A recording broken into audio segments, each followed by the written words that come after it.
యెహోవా నా బలమా, యథార్థమైనది నీ మార్గము అని దేవుని వాక్యంలో రాయబడింది.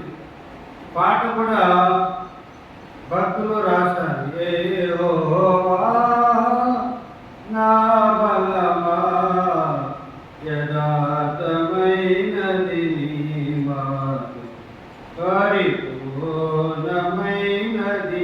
నీ మార్గం. యెహోవా నీ మార్గము, యెహోవా నా బలమా. దేవుడు అన్ని విషయాల్లో మనకు బలమునిచ్చే దేవుడు. అన్ని విషయాల్లో దేవుడు మనకు బలమును శక్తిని ఇవ్వగలిగిన దేవుడు. ఇక ఎవరు నీ శరీరానికి బలమును శక్తినిచ్చేవాడు లేడు. యేసు ప్రభు మాత్రమే నీకు బలమును శక్తిని ఇస్తాడు. అందుకనే భక్తులు ఇచ్చాడు, యెహోవా నా బలమా, యథార్థమైనది నీ మార్గం. నీ మార్గంలో యథార్థత ఉంది, మోసం లేదు, టక్కర లేదు, భయం లేదు. అందుకని నీ మార్గము యథార్థమైనది.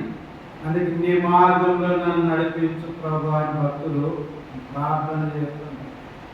నీ మార్గంలో నన్ను నడిపించు ప్రభు. సత్యమైన మార్గం, జీవమైన మార్గం, బలమైన మార్గం, గొప్ప మార్గం. ప్రభువా నీ మార్గంలో నన్ను నడిపించు ప్రభా. అలాగ భక్తులు ప్రార్థించు. నీవు కూడా ప్రార్థన చేయడం ప్రారంభించు. అలాగా ఎంతకాలం ప్రార్థన చేయకుండా ఉంటావు? నీవు అలా ప్రార్థన చేయి. భక్తులు ప్రార్థన నేర్చుకో.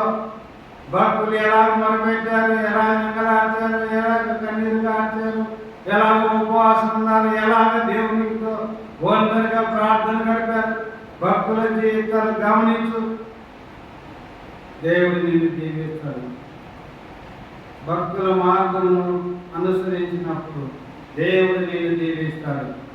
ఆమేన్.